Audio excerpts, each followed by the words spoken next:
Untuk kisah kali ini ada sebuah cerita yang ditulis oleh akun Twitter yang bernama @dioseta.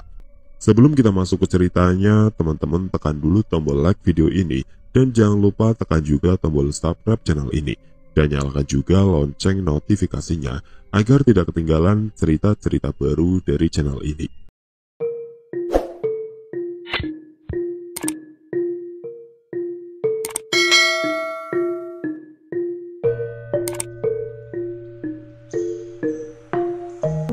Cahyo harus berurusan dengan Nyai Jambrong. Bagaimana dengan Danan? Pertapa Desa Srawen. Kalian pernah dengar tentang santet yang menghabisi satu desa? Terdengar mustahil, bukan? Memang. Tapi kenyataannya, saat ini aku sedang berada di sebuah kota yang terletak di Jawa Timur untuk mencari tahu tentang masalah itu. Entah mengapa akhir-akhir ini banyak yang meminta bantuan Pak Le mengenai kejadian-kejadian gaib yang memakan banyak korban.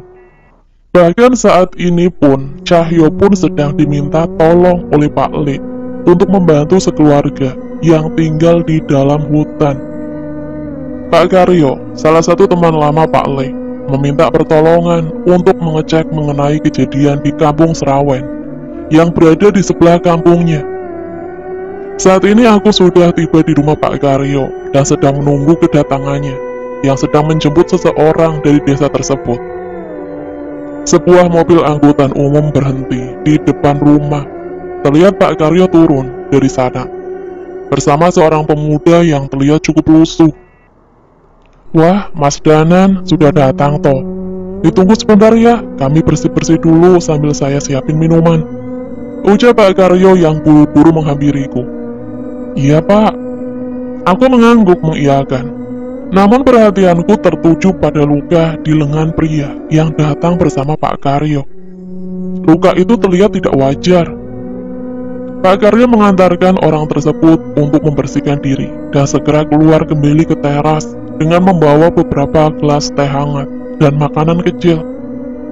Maaf ya Mas Danan, tadi pagi saya diinfokan oleh teman saya yang supir angkutan umum.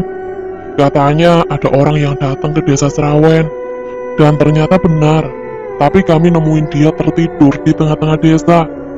Jelas Pak Karyo. Sepertinya benar, sesuatu terjadi pada orang itu, sampai meninggalkan luka di lengannya. Tak lama menunggu pemuda itu keluar setelah membersihkan badannya. Pak Karyo mencoba menjelaskan kejadian yang terjadi di Kampung Srawen hampir setengah tahun yang lalu kepada pemuda yang bernama Mas Dimas itu. Sebenarnya tidak ada yang tahu pasti apa yang terjadi pada Kampung Srawen. Tempat itu termasuk desa kecil yang jarang didatangi orang luar, sehingga apapun yang terjadi di sana jarang ada yang tahu. Sampai suatu ketika warga melewati gerbang di Kampung Srawen, mulai tercium bau yang amat menyengat. Beberapa warga mulai curiga dan menghampiri ke sana, dan ternyata mereka menemukan hal yang mengerikan. Seluruh warga Kampung Srawen sudah tergeletak, tak bernyawa, di berbagai tempat dengan jasad yang hampir membusuk. Sama sekali tidak ada yang tahu apa penyebabnya. Hasil otopsi tidak menemukan keanehan apapun di jenazah warga. Tapi Pak, benar, semalam aku bertemu dengan Bapak dan sempat mengobrol. Mas Dimas berusaha meyakinkan kami soal kejadian semalam mengenai dirinya yang sempat bertemu dengan ayahnya di desa itu. Bukannya menjawab, Pak Karyo menoleh kepadaku, seolah meminta jawaban atas pertanyaan Mas Dimas. Aku mencoba menjawab dengan kemungkinan yang ku tahu. Mas Dimas, mungkin yang terjadi semalam adalah usaha dari roh ayah Mas Dimas yang ingin menyampaikan sesuatu. Jelasku. Bila benar, mungkin mengenai adik saya Rumi. Bapak meminta tolong agar saya menyelamatkan Rumi, ujar Mas Dimas mencoba mengingat kejadian yang dialami semalam. Baik, saya akan berusaha mencari tahu tentang adik Mas Dimas. Sebelumnya boleh saya melihat lengan Mas Dimas? Aku mencoba memeriksa tangannya, terlihat bekas luka gigitan. Jelas itu bukan luka yang disebabkan oleh hewan atau binatang, melainkan dari jenis siluman yang berbahaya. Segelas air putih yang kubacakan doa yang diajarkan oleh Pak Le, kutuangkan di bekas luka tersebut. Terlihat wajah Mas Dimas berusaha menahan sakit yang perlahan muncul. Satu persatu belatung keluar dari bekas luka di kulitnya. Tapi semua itu hanya sebentar, dan luka itu terlihat segera mengering. Sepertinya masnya berurusan sama siluman yang cukup berbahaya ya, ucapku padanya. Ketika menyadari kemampuanku, Mas Dimas sudah tidak ragu lagi untuk bercerita. Ia menceritakan mengenai kejadian semalam saat tiba di kampungnya. Saat tiba di kampung Serawen kemarin malam, ia disambut oleh ayahnya yang sempat berbincang-bincang. Walaupun sebenarnya ia sudah merasa aneh dengan tidak melihat adanya warga lain di luar. Saat sudah malam dan tertidur, sesosok pocong membangunkan Mas Dimas dan menyuruhnya pergi. Dan lebih dari itu, sepanjang jalan dan bangunan di kampung Serawen bergelimpangan jasad pocong yang tidak terhitung jumlahnya. Yang mengerikan setelahnya, siluman berwajah wanita tua dengan ekor dan sisik buaya keluar dari sumur dan menyerangnya. Namun sepertinya Dimas ditolong oleh sosok yang seperti ayahnya di sebuah gubuk tua di belakang rumah. Di situ ayahnya Dimas meminta tolong untuk menyelamatkan adiknya, Rumi, yang kemungkinan masih hidup. Setelahnya Mas Dimas dibangunkan oleh Pak Karno dan tersadar bahwa kampung Serawen sudah menjadi kampung mati. Aku yang mendengar cerita Dimas mencoba mengingat-ingat hal apa saja yang bisa menyebabkan satu desa mati mengenaskan. Pak Karyo, bila tidak merepotkan, besok tolong antarkan saya ke sana. Kemungkinan desa Mas Dimas menjadi korban ilmu hitam. Kita coba cari petunjuk, terutama soal adik Mas Dimas yang masih ada kemungkinan selamat. Ucapku pada Pak Karyo yang segera sepakat untuk mengantarkan kami besok. Mas Danan, ini rumah saya. Saat datang ke sini Bapak sempat membuatkan saya kopi dan berbincang-bincang di teras. Cerita Mas Dimas masih dengan raut wajahnya yang sedih tepat di depan rumahnya. Yang kuat ya Mas, saya akan berusaha menyelamatkan adik Mas Dimas. Aku berusaha menguatkan Mas Dimas dan segera mengajak mereka masuk ke dalam. Rumah Mas Dimas terlihat sudah lama tidak ditempati. Namun gelas kopi seperti yang diceritakan Mas Dimas memang masih ada di sana. Ini kamar saya Mas Danan, tempat saya didatangi pocong itu, ucap Mas Dimas sambil membukakan kamarnya. Aku memperhatikan ke seluruh sudut kamar, dan sesuai perkataan Mas Dimas, di penglihatanku ada sesosok pocong yang melayang di pojok kamar. Saat ini makhluk yang diceritakan Mas Dimas itu tidak menunjukkan wujudnya ke Pak Karyo dan Mas Dimas yang bersamaku. Mas Dimas punya teman yang namanya Jenu. Tanyaku pada Mas Dimas setelah selesai berkomunikasi dengan makhluk itu. Punya Mas Danan, dia teman baik saya dari kecil. Jawabnya. Pocong yang kemarin mengusir Mas Dimas adalah Jenu. Dia tidak mau Mas Dimas menjadi korban juga. Aku menceritakan tentang maksud pocong itu.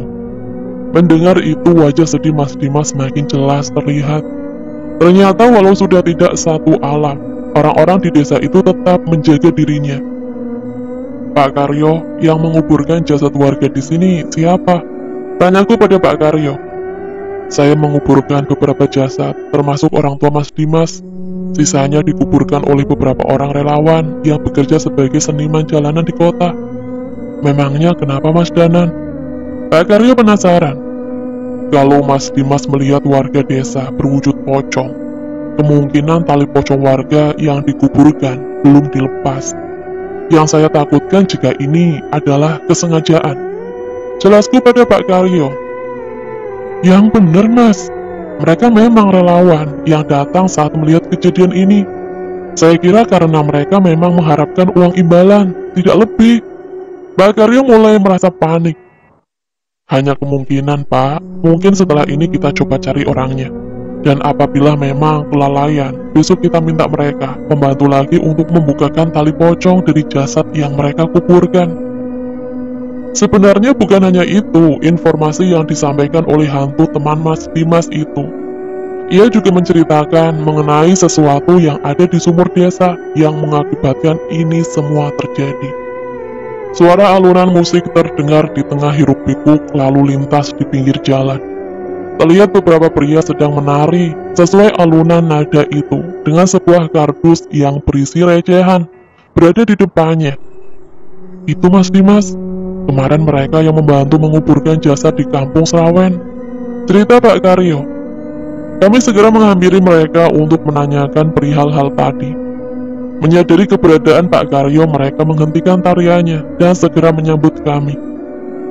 Pak Karyo, sampai jauh-jauh ke sini, ada yang bisa kami bantu? Tanya salah seorang pemuda yang masih mengenakan kostum menarinya. Kami menceritakan soal kejadian yang dialami Mas Dimas dan dugaan mengenai tali pocong yang kemungkinan tidak dilepas. Para penari itu saling menatap seolah menyetujui sesuatu. Begini Pak Karyo, saat menguburkan jasad itu, kami sudah melepaskan tali yang terikat sesuai dengan prosedur pemakaman.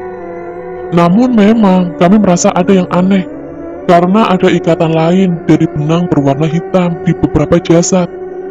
Jelas mereka. Mendengar penjelasan mereka, kami jadi semakin bingung. Satu-satunya cara adalah membongkar kembali kuburan itu dan memakamkan dengan layak.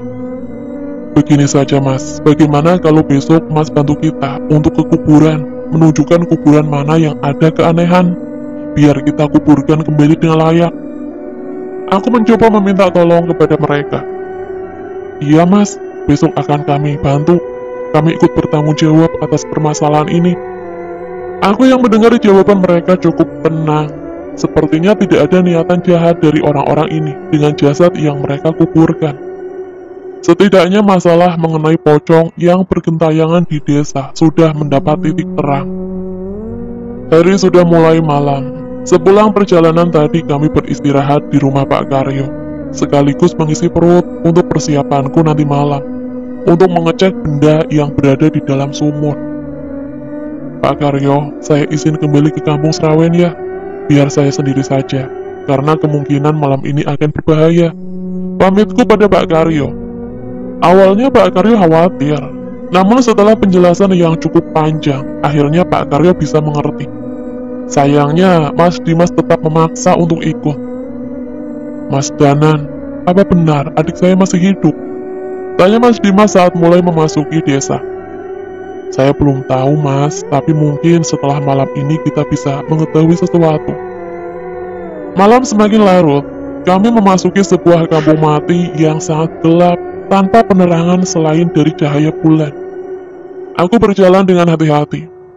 Semakin dalam, bau menyengat seperti bangkai menusuk indera penciumanku. Mas Danan, itu Mas. Dimas menunjuk pada sebuah jendela di pintu rumah dengan kaca yang pecah. Sesosok makhluk yang terbungkus kain kafan dengan kulit wajah yang membusuk terlihat sedang memandangi kami. Mas Dimas, tenang. Mereka itu roh yang belum tenang, bukan peliharaan orang jahat yang berniat mencelakai. Yang perlu kita khawatirkan itu sesuatu di dalam sumur. Jelasku padanya. Sesuai cerita Mas Dimas, saat ini kampung ini sudah dipenuhi oleh makhluk serupa yang kemungkinan adalah warga desa yang belum tenang. Kami berjalan menuju sumur dengan penuh kewaspadaan. Kamu tidak usah ikut campur. Terdengar suara menggeram dari arah belakang rumah Dimas.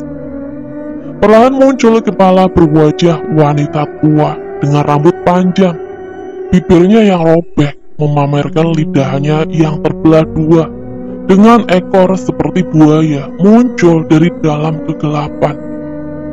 Hati-hati Mas, itu makhluk yang menggigit saya, ucap Mas Dimas yang mulai ketakutan.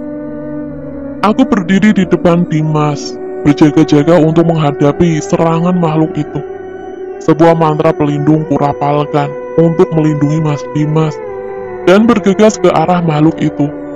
Belum sempat mencapainya, aku berhenti dengan sesosok makhluk berbaju hitam yang berjalan bungkuk dengan mata dan lidahnya yang berwarna hitam pekat. Anehnya aku tahu makhluk itu bukan demit, tapi manusia. Sambil merayap ke arahku, ia merapalkan mantra-mantra yang sama sekali tidak kukenal. Perlahan pandanganku menjadi buyar. Benda seperti kabut yang berwarna hitam mengelilingi tubuhku dan membuatku kesulitan mempertahankan kesadaran. Tidak cuma itu, kabut itu mulai meninggalkan luka di kulitku. Ajian Muksa Pangrengkas kurapalkan untuk menghalau kutukan ini, namun butuh waktu untuk menyembuhkan lukaku. Hati-hati Mas Danan, suara Dimas memperingatkanku akan adanya serangan dari siluman buaya yang mengarah ke arahku. Tidak sulit untuk menghindarinya, namun kutukan yang terus terucap dari manusia yang kuduga sebagai majikan atas siluman ini terus menyerangku. Aku membacakan sebuah mantra di kepalan tanganku dan melontarkan ajian lebur saketi, sebuah ilmu pukulan jarak jauh kepada siluman buaya itu, dan membuatnya terpental. Melihat hal itu, manusia bermata hitam itu menghentikan rapalan mantranya kepadaku. Lumayan, tapi belum cukup untuk melawanku, ucap orang itu. Mendengar suara makhluk itu, Mas Dimas mendekat kepadaku, seolah mengetahui sesuatu. Mas Danan, orang itu sepertinya Bapak pernah menceritakan tentang orang itu. Mas Dimas mencoba mengingat. Topo Ulo, sesepuh kampung itu yang menjadi dukun ilmu hitam, jelasnya. Mendengar ucapan itu, makhluk bermata hitam itu menoleh ke arah Dimas. Tidak mungkin, semua manusia di kampung Srawen sudah mati.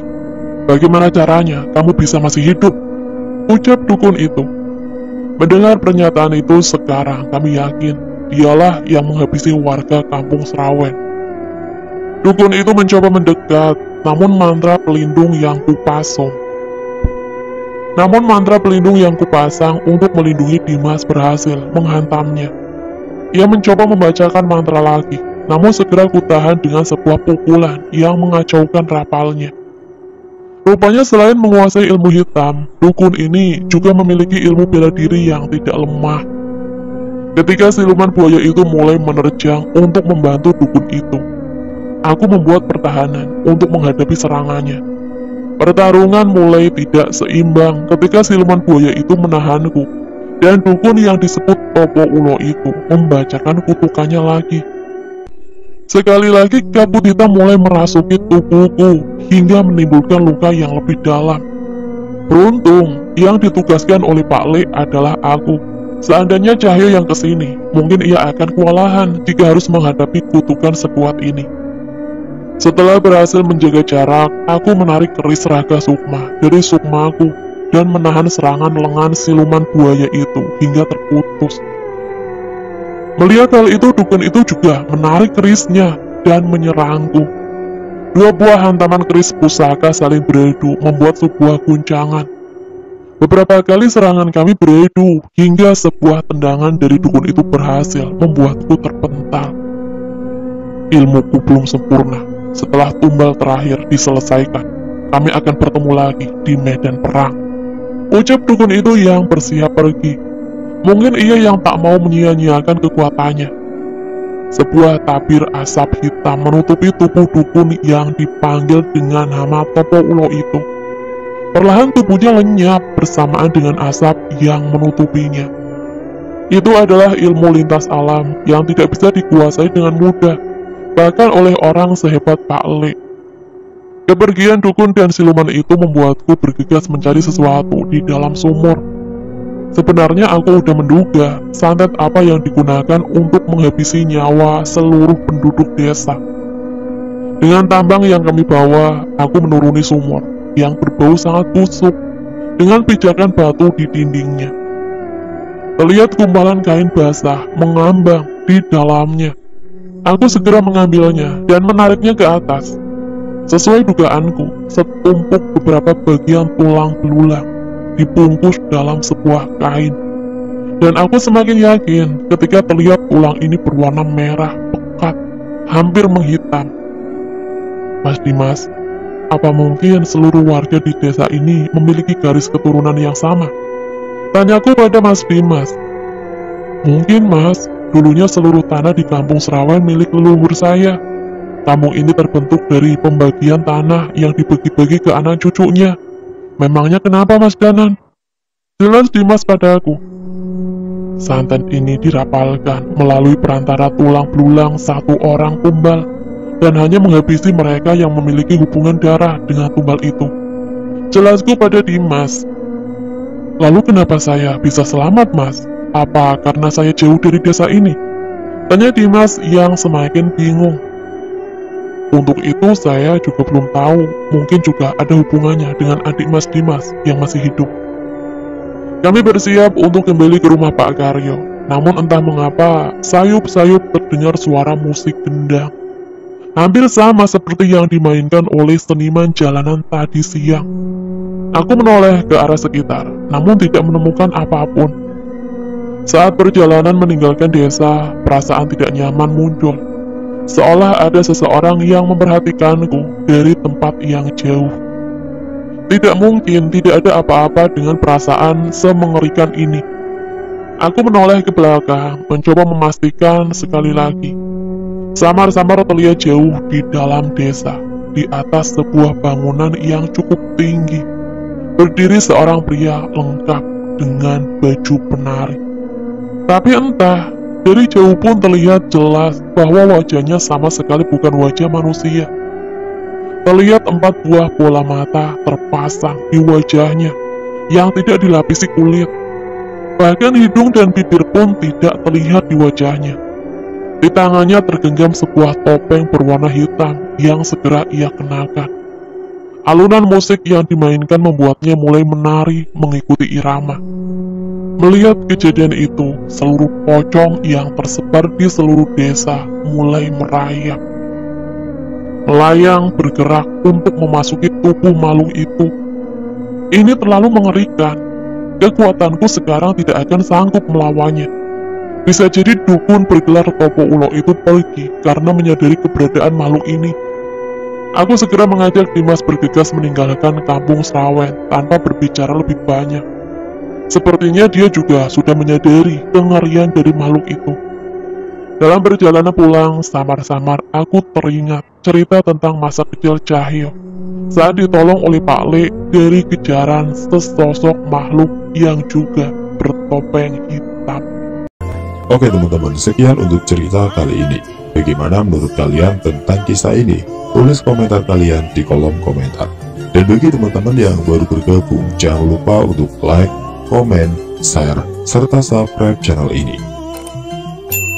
Dan nantikan kisah-kisah horor lainnya. Wassalamualaikum warahmatullahi wabarakatuh.